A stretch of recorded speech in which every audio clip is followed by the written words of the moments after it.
What's up, everybody? Welcome to the Titans Time Podcast, your Tennessee Titans podcast for the Pigskin Podcast Network. I'm your host, Tyler Staggs, and man, it has been a minute since I've been live on YouTube, since I've had a podcast up. Just, crazy things going on, whether it be trying to help my wife out with this new business that she's trying to start up, or for her other job, having to do some things here and there for that. And of course, hey, we had a little vacation this past weekend, a little getaway. That was nice. Got to reset, refocus, but man, it feels good to be back. And I'm ready to talk some Titans football with y'all and just Tennessee sports in general. You can see if you're watching on YouTube, rocking the orange tonight, the Tennessee Volunteers. I mean, man, this season, it's feeling special. And got a great show for you tonight. We got our buddy Titans Rossi coming on with us, and we're going to be talking about a couple different things. Of course, it's been announced that we are for sure getting a new stadium for the Titans, hoping to have that up by 2026. Also have Delaney Walker, who retired as a Titan today. And like I said, big weekend for Tennessee sports. So, we're going to talk about the Vols ending that 15-year losing streak to Alabama. So it's going to be a great time. Now, if you're watching here on YouTube, I need you to back out of the live chat for a minute and make sure to hit that subscribe button if you haven't already. Trying to hit 800 to 1,000 subscribers before the end of this year, and I really appreciate all the help. Also, go ahead and smash that like button. That helps the show grow even more, and share the video out. Let's get more fans in here. Let's get Vols fans in here. Let's get Titans fans in here. If you're just a fan of the NFL or NCAA football, we want y'all in here for this show talking with us.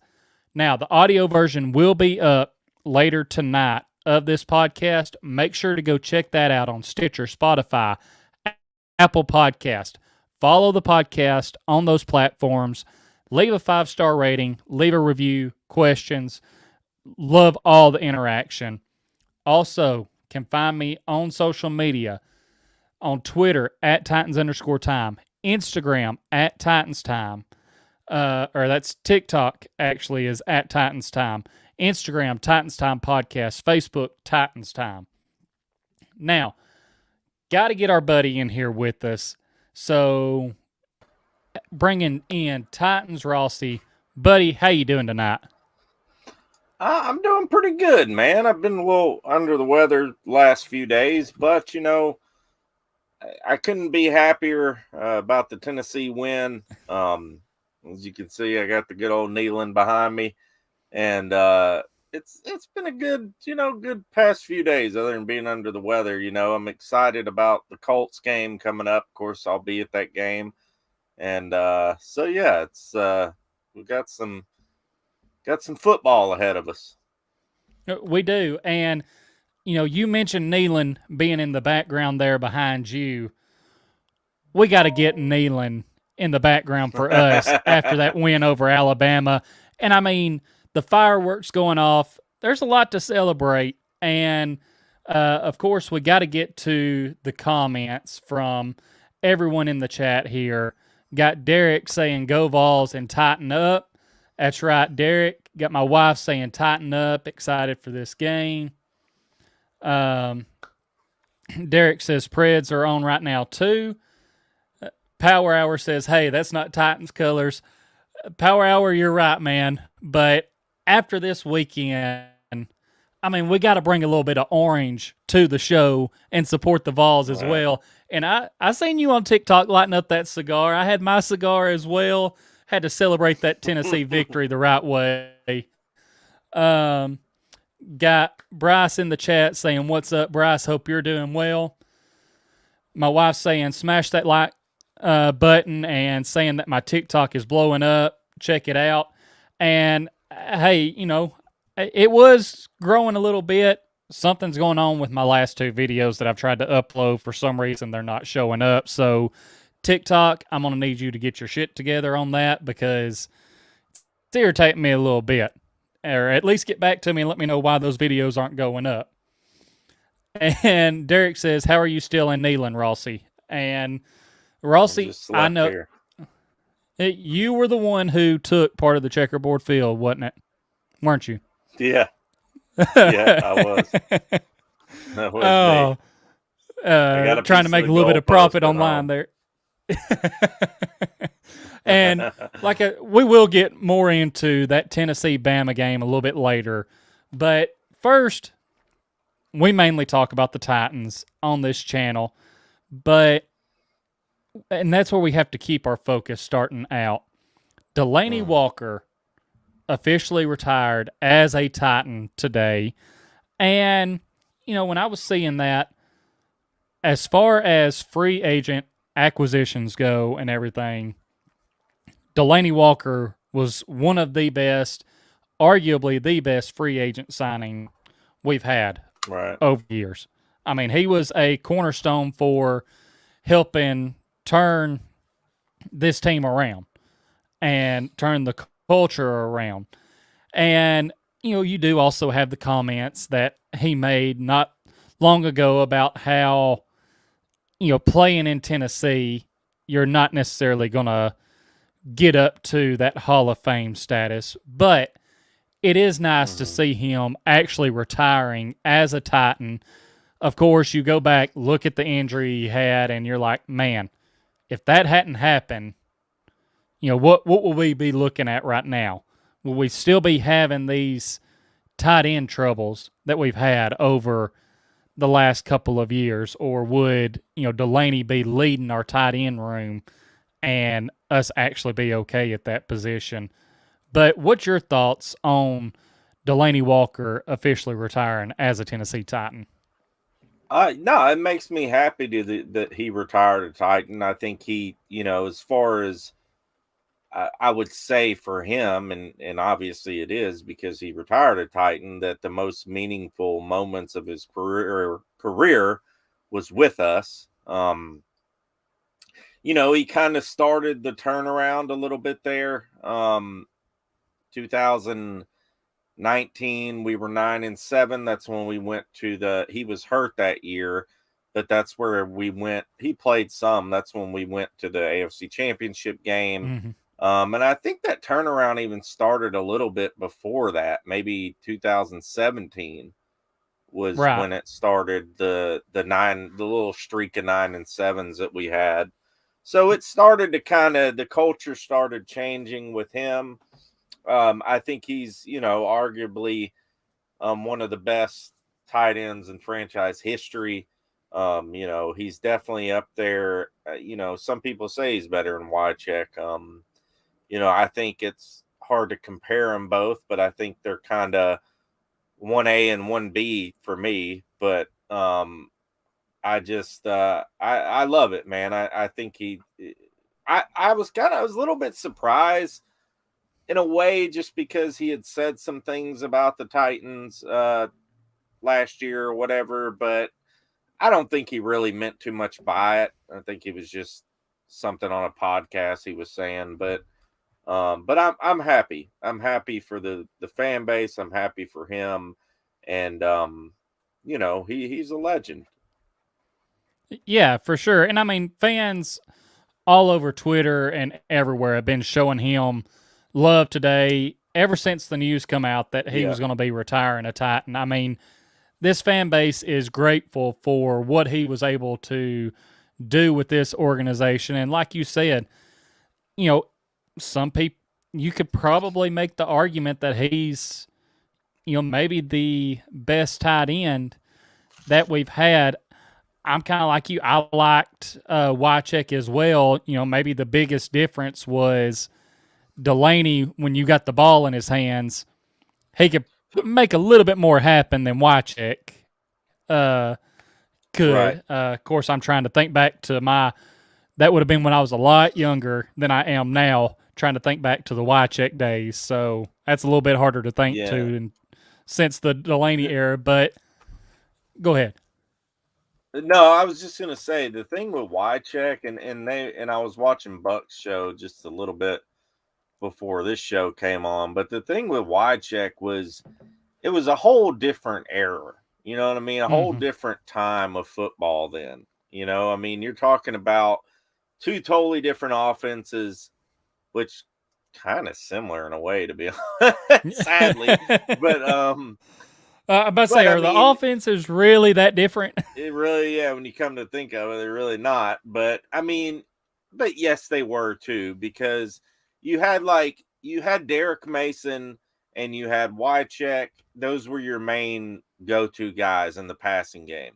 Then you had Mm-hmm. Dyson here and there, but if there was a first down to be had through the air, it was more than likely going to Wycheck Yep. or D Mace on a slant or something. But Wycheck just had like he had a moxie about him, you know, like he had this kind of he embodied Nashville, he embodied Tennessee, Yep. like it was him. And I remember these days because that's when I started watching them when they first came here. But it was him, Eddie, and Steve. Those were like the three dudes, you Yep. know, the three tough guys. Um, played hurt. Eddie played hurt. Steve played hurt. Wycheck played hurt all the time. They kind of had that trio of toughness, you know. And I that's why it's hard for me to compare them both. To compare Wycheck and Delaney, just because Delaney was just a different type of player. I mean, he was more athletic, Mm-hmm. more of the prototypical tight end of this generation, you know. Right. Um, Yeah. A so guy it's who, hard for me to compare. like you mentioned, Wycheck was a guy, you need a first down, you go to him. He's going to be your Right. possession guy to keep, like the chains moving. Mm-hmm. And Delaney was a guy, he could do that. He could block, but he could And also, more. hey, yeah, you get the ball in his hands and he's getting those yak yards. Like Yeah. he's liable to take off and score a long touchdown, breaking tackles along the way.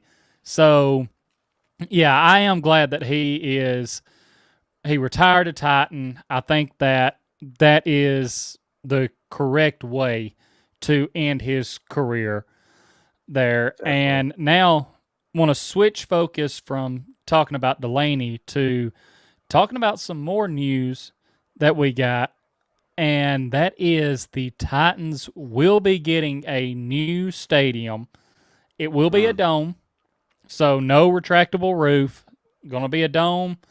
Hoping to have it done by the start of the 2026 season. So, hey, only 4 years away. So, looking forward to that. Now, we do know that the seating in this stadium, right now, Nissan Stadium holds like 69,000 people.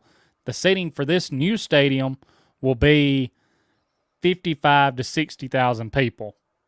So they're cutting it down some, but pretty much said, hey, we're going to cut it down and make it more enjoyable Mm-hmm. for the fans that are there.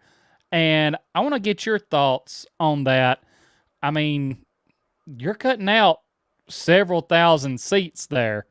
And I know over the last couple of years, more people have been going to Titans games. At the same time, we have saw a lot of opposing fans in Nissan Stadium.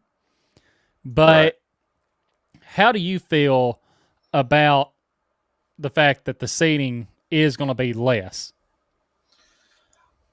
I don't really like that. I mean, it seems like, you know, we're going to be one of the smaller NFL stadiums in the country. I was looking at the stadium, the biggest, the smallest of the list on Wikipedia today. I wish we could at least be at like 65 or something, Mm-hmm. 63.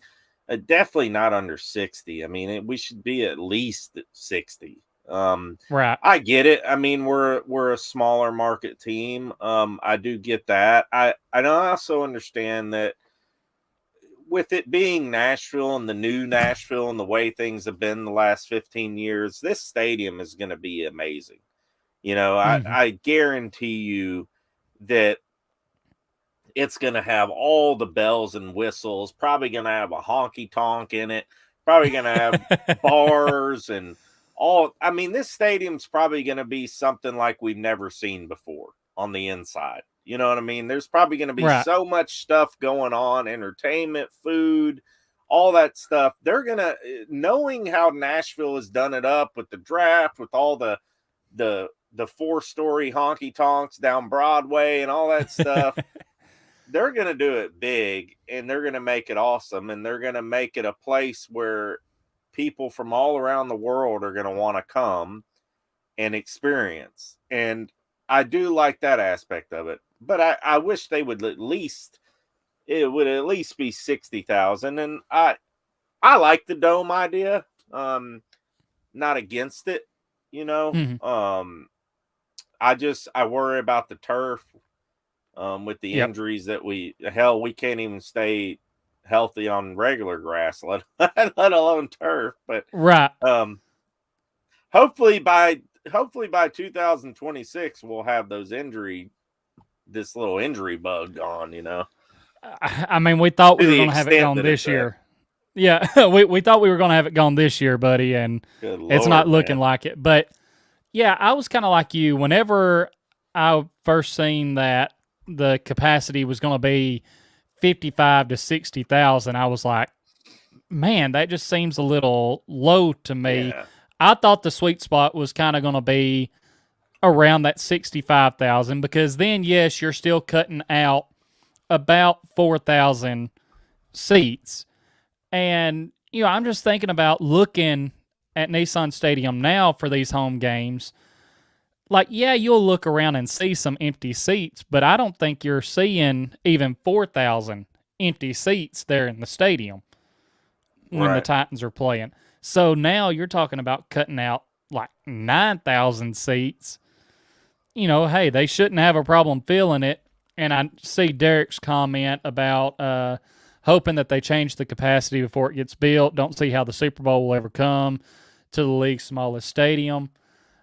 I mean, the biggest draw for that will be the fact of it being in Nashville, them actually having a dome, and I'm sure they will find ways to, get more people in there. And I know A to Z talked about this on their show with the stadium, and they brought up some good points about how by having less seats, you do get more fan experiences in there that they can focus on building up and making it a great experience being there. You get, the seating, how they'll be able to do it. You'll have a good view all the way around. They brought up good points about how the dome makes more sense than a retractable roof, because the retractable roof, think about how much it actually gets opened up, and then if something were to mess up, how much those repairs cost. It does make more sense just to go with the dome and not worry about that. But all the events that it opens up to for Nashville, I mean, it's going to be good for the city. So if our stadium if we're at 60,000 or under, and I'm looking at the list right now, we're going to have the lowest capacity stadium in the country for NFL. Right now, the lowest is Soldier Field in Chicago, and that's 61,000. So we would have the lowest. We would be the lowest capacity. The highest is probably Dallas. Is MetLife Stadium, the Giants and Jets, 82,000, and then Lambeau 81, and then A&T or Dallas, which is 80,000. All right, yeah, that makes sense. So yeah, and I mean, like you said, I I get it. We are a smaller market team. We're not Dallas. We're not New York, New Jersey. Like, we can't do, if they can't fill up 69,000 seats, we definitely can't jump up to, like that 75, 80,000 range. But Right. maybe they do find a way to add a little bit more and get us somewhere between 60 and 65,000 for the capacity. But talking about the turf, and this was one thing that I kind of disagreed with when they were talking about it on A to Z, is how you hope, kind of like how with the injuries and everything and modern medicine, how it keeps improving.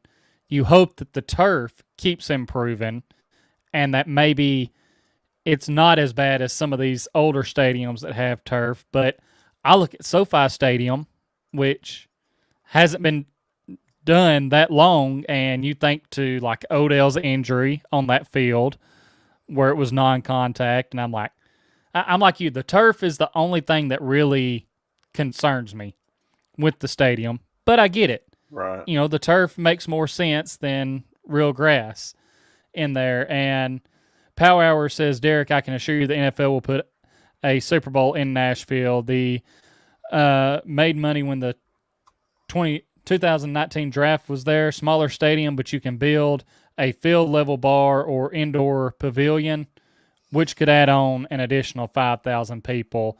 And yeah, I mean, they're going to find a way to make it work. Just like Power Hour mentioned, the NFL, they seen the turnout for that draft. Like, now you talk about bringing the biggest game of the year to Nashville. Yeah, they'll find a way to make that work. So, but I don't think they would have done it if they wouldn't if they would have known they wouldn't got a Super Bowl. Like I think they know in the back of their minds we're going to get a Super Bowl here, so I think that there's those guys, they have whole teams of people who research this stuff, who are reaching out to resources, and they already know that, okay, if we build it this way, we're going to get a Super Bowl. Like, it's I mean, they're going to be back and forth talking with the league and being like, hey, look, we know we need a new stadium. We want to have a Super Bowl here. What do we need to do? Like, we'll build a dome. What do we need to do to make sure we get it here? And the NFL is going to work with them. And again, it's one of those things where the draw of it, Nashville growing like crazy, they're going to find a way to make it happen. So, but I'm excited for the stadium. I can't wait to see. I'm ready to see what it's going to look like.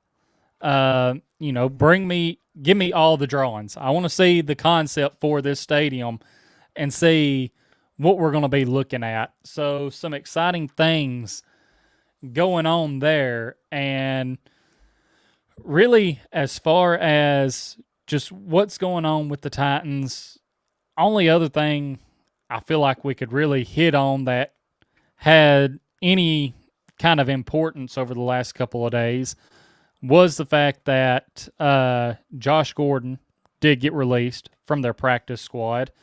I know you had put out a tweet or two about that, saying that, hey, from what my understanding is, Titans aren't too impressed with him. And I think Vrabel pretty much, said that in his press conference, and maybe not exactly, but, hey, they let him go. It was, I mean, I can't blame him for trying with him, bringing him in, giving him a shot. It doesn't hurt. I think when I was texting some people about it when they first brought him in, I was like, I'm not going to get too excited about it. Like, he's one of these guys who he's been suspended a lot. Does he still have some in the tank? I'm not going to expect him to be the prime Josh Gordon and go out there and just be lighting up defenses. But if he does, then okay. But that was really the only other thing with the Titans. And Power Hour says that he'll also say the SEC could rotate their championship game with Atlanta and Nashville on a yearly basis to shake things up. And yeah, that was something that I thought about as well. I mean, just you get so many more. There's going to be so many more events in Nashville with a domed stadium that it's going to be good for the city. More concerts. You don't have to worry about them getting rained out. Potential SEC championship game. Even the basketball. WrestleMania. WrestleMania. I mean, the WWE pretty much already told them at SummerSlam, like, hey, if y'all build a dome stadium, WrestleMania will be coming to Nashville. Yeah, so many things. And Power Hour says, got to head out, everyone. Heading to Atlanta tomorrow. Take care and tighten up. Power Hour, have a safe trip to Atlanta. Tighten up to you as well, buddy. Have a great night. And Rossi, before we jump into talking about the Vols and Bama game, I do want to jump into the best bets segment presented by DraftKings. And since I mentioned the Vols and Bama game, I got to set up a little scene for everybody. I want you to think back if you watched that game. Time's running down. Tennessee gets in field goal range. Takes the timeout to have 2 seconds left on the clock. Kicker goes out there. They're lining up the special teams. All Tennessee fans, their hearts are beating out of their chest because they know this right here could be the moment. This could be it. I know for me personally, I'm thinking back to the kick in like 2009, I believe it was, and Terrence Cody for Alabama coming through the line and blocking the game-winning field goal. What would have been the game-winning field goal for the Vols. But now also think about tie game. Tennessee needs something to happen. Kicker's lining up for an onside kick. Chances of getting the ball back are slim. Stakes are high. Tension's getting higher. Pulse is racing. He kicks it. You watch the ball bounce. And what you can do is make every play feel this exciting with DraftKings Sportsbook, an official sports betting partner of the NFL, and their unbeatable offers. Right now, new customers can make any $5 NFL bet and get $200 in free bets if your team wins. Now, in addition to the usual bets, everyone can boost their winnings with DraftKings stepped-up same-game parlays. And to make things even sweeter, you can throw down on all stepped-up same-game parlays once per game all season long. Simple. Download the DraftKings Sportsbook app now and use promo code TPPN to get $200 in free bets if your team wins. Just place a $5 bet on any football game, on any NFL football game, only at DraftKings Sportsbook using code TPPN, and you get $200 in free bets if your team wins. Minimum age and eligibility restrictions apply. See the show details for more on all of this. And my best bet is just going to be an offer that DraftKings is throwing out there.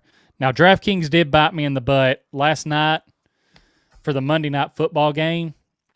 They had a boost for Justin Herbert, boosting him to throw only one touchdown pass. Boosted the odds from minus 800 to plus 100. So if it hits, you double your money. Yeah, Justin Herbert did not throw a touchdown pass. So that one come back to bite me. But to make up for it, DraftKings, for the NBA season starting up, they are boosting Kevin Durant for tomorrow night. Today is Tuesday, October 18th. So for October 19th, they're boosting Kevin Durant to score 20-plus points to plus 100 odds. So you have a chance to double your money there. I mean, it's KD. It's going to be opening night of the NBA season for him. I think he's dropping 20-plus.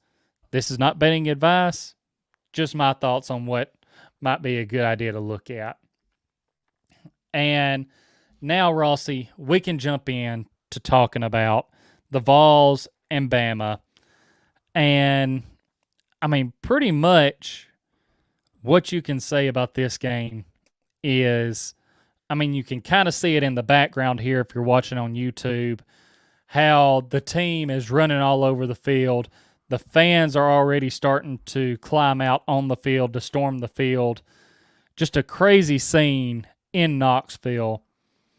And that is from 15 straight years of losing to Bama, from never beating Saban up until this point, but also from the fact of we've gone through, I think it's like 4 coaches in the last 10 years.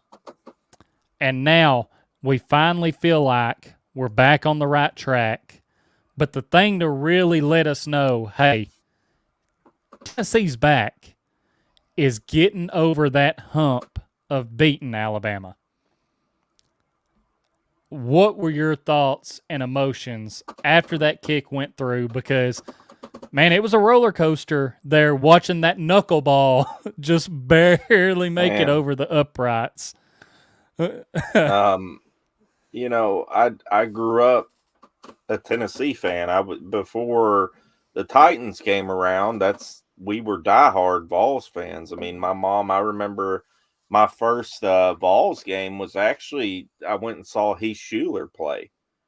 So we're talking, I was probably 10 years old or something then.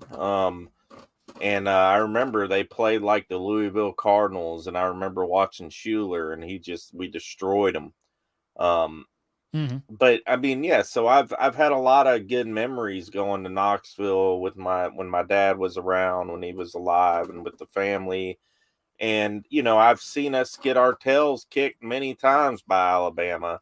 And it was like this coming of age moment, man, where you finally, after all these years, you know, we've wanted to get back to where we were with Phil Fulmer, you know, those 5, 6, 7, 8 years where we were a legitimate top 10 team. You know, we had those just awesome teams, awesome quarterbacks, and we just haven't had that. We haven't found the right coach ever since Fulmer left. And it's a big deal. It's a big deal for Tennessee fans. I mean, we finally have kind of got to this point where we are a legitimate top 10 program again. You know, our recruiting's getting better and better. We got a guy coming in next year. Now we got Milton, who's of course going to start, but we got a guy coming in, that Nico dude. He looks incredible. He's like the number 2 or 3 quarterback in the country. Nico may come in and take that job from Milton next year. Yeah, I mean, dude, that like kid you said, looks phenomenal. So, you know, this program is on the up and up, and you know, they got to take care of some business. And coming up with Kentucky, and Kentucky's got that quarterback coming back. Wise, you know, he's a pretty darn good quarterback. They got to take care of some business. Of course, Georgia's looming. I think Georgia's beatable. I think if we beat Alabama, we can beat Georgia. You know, now that's going to be in Georgia. Yeah. But we got an opportunity to really do something this year, and I'm so excited. I can't tell you how excited. I watched so many reaction videos, different fans in their houses, and I did it. There was a Twitter thread that I had retweeted, but I watched every video on. There was probably 50 videos of families in their houses going crazy. Watched all the videos of them carrying the goalposts down to the river and down Main Street and all that. So I think it's great, man. I think it's this is what Knoxville is supposed to be like. Yeah, and I mean, this is just what that rivalry is supposed to be like. Right. I mean, the blowouts and everything. Yes, that's nice if you are on the right side of that blowout.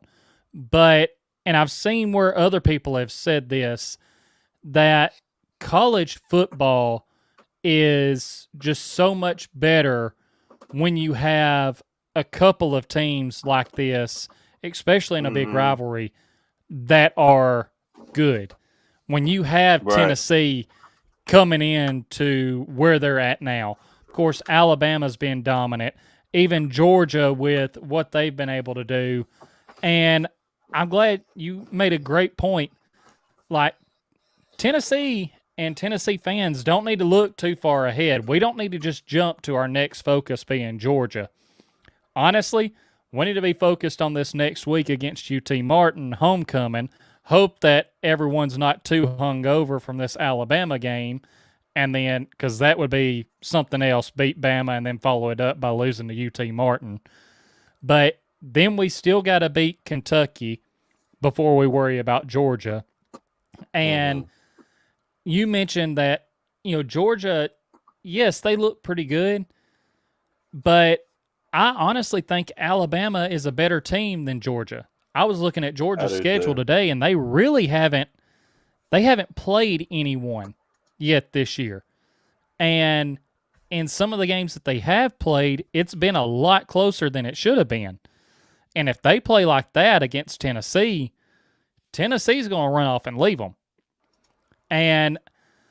But coming back to this game, I was glad that Bryce Young played, and got to give props to Bryce Young. I mean, the dude is great.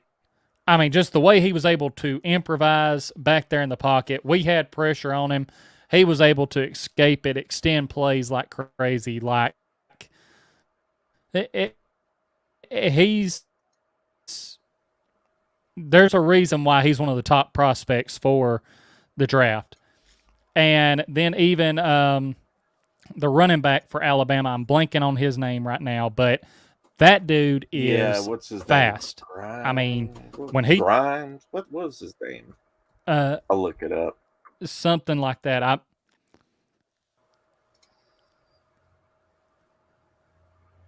Gibbs, Jamar Gibbs. Gibbs, yes. I mean, when he decides to hit that next gear, he hits it and is gone. And I do think we could see a rematch between these two teams in Atlanta Wouldn't that be for the SEC championship. But obviously, like I said, don't want to look too far ahead. Hendon Hooker had an amazing game. Definitely has to be in the running for the Heisman. I mean, the dude's playing on another level. We didn't even have our best receiver in Cedric Tillman out there. So this team can still take another step when he gets back. But Jalen Hyatt, I mean, the dude has, if you look at a game for a receiver, he was really only one more touchdown away from an absolutely perfect day, because the dude had 6 catches for like 207 yards, and 5 of those 6 catches went for touchdowns. The only way it could have been any better is if all 6 catches would have been for touchdowns. So, I mean, this offense is explosive. The defense looked pretty good. And I honestly, first quarter was what was surprising to me, because they looked like they were going to run away with it at first. But can't overlook Bama. If it does come down to a rematch, no matter the outcome, I could potentially see both teams making it to the college football playoffs. And hey, maybe both of them make it to that, and then we see a rematch for the national championship. Like, yeah, I mean, college football, they're about that money too. So whatever game is going to draw the most interest, they're kind of going to be rooting for. And Alabama and Tennessee meeting up for a third time in a season, and it being for a national championship, and to decide who wins the series that year. I mean, that's got money wrote all over it. So yeah, that would be nuts. But yeah, I mean, like I said, this game it's what Tennessee fans have been waiting on. Over the last 15 years, we've had a couple of games that were close calls that we were right there with them. Even last year, up until the fourth quarter, we were with them. Our defense just got tired. And after that, we couldn't keep up with them. But right. I think it's safe to say that Tennessee football is back. And they're still just going to keep putting people on notice. We're number 3 in the country. When's the last time we've been 3rd in the country? I mean, I couldn't even tell you. I know. I mean, that's crazy, man. I did want to, like I said, I wanted to talk about them tonight and just cover all the sports in Tennessee in this show. Give props to the Vols. Talk about things going on with the Titans. And, of course, I appreciate you coming on with us tonight, buddy. Always a blast having you on. Everyone, if you don't already, go subscribe to Rossi on YouTube. Just type in Titans Rossi. His link will be in the description. Follow him on Twitter, @Titans Rossi. Like I said, always a blast having him on. We just wanted to come on here. We talked before the show. Weren't going to make the show too long. Just wanted to hit on these things, get y'all's opinions on things. And like I said, it's been a while since I've done a show. And I was ready to be back talking with y'all because we truly enjoy this. We enjoy talking about the teams that we love, even if they piss us off sometimes. And we enjoy talking with y'all. Yeah, cough, cough. Just talking with y'all and getting y'all's opinions and just having this Titans community to come and talk to. It's a blast. Y'all make sure go follow me as well on social media. Twitter is @Titans_time. TikTok @TitansTime. Instagram Titans Time Podcast. Facebook Titans Time. As I mentioned, the audio version of this podcast will be up a little bit later. Stitcher, Spotify, Apple Podcast. Go check it out on all those platforms. Follow the show on those platforms. Leave a 5-star rating and a review. If you're still here watching on YouTube, back out of that live chat. Make sure if you haven't already, hit that subscribe button.